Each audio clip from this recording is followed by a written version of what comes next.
So your Leo Venus is in her first house, and this explains why you're so in love with her. She is exactly, traits of personality, not only physical appearance, although physical appearance matters because it's the first house and pretty much represents, the ideal partner, someone that you're attracted to physically, but also personality wise. The way they assert themselves, because we have Leo here, their individuality and how, what's different about them from the rest of the women that you met before. And you like the confidence about her because we have Leo Venus, right? Now, Scorpio, her Scorpio Mars is in your first house. So the Mars person in this case, because my husband has Mars in my first house, and I can tell you, like, I understand how you feel. And I know how they make us feel. So the Mars person is a little bit impulsive, they are very, like a very high physical attraction here.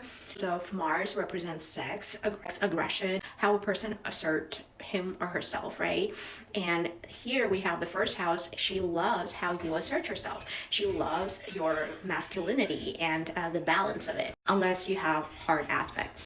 There's a very like hot passionate relationship. Also very good with like these people are they can achieve goals together because it's Mars is the first house energy. So when one person is the house and the other person is the Mars, which rules that house, right? It gives like this ambition that these people can they can align their goals and objectives in life, and they can really put their energy together and go and achieve goals, take action together.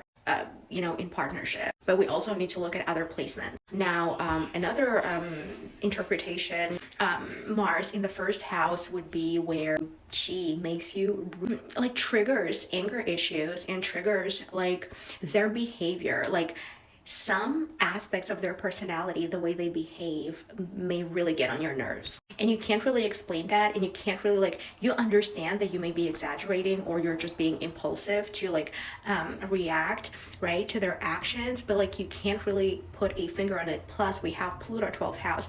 You can't really like, there's a love-hate relationship is possible here as well because of this Mars being in the first house, meaning hate coming from you. Be aware of that because it's like that she triggers unconscious responses in you. So with my husband, we have the same thing. Like we can have good aspects and we can have more challenging where we have friction, where we need to work on them a little bit better and, be present enough to acknowledge them, like recognize them when these aspects start to manifest, meaning affect how we act and how we react to the situation. Because remember, these aspects in our chart, they represent patterns of behavior, the way, because life is a pattern. Without a pattern, like you can't sustain anything, right? So you need to build a pattern and sustain patterns in life, like pattern of brushing teeth every morning, right?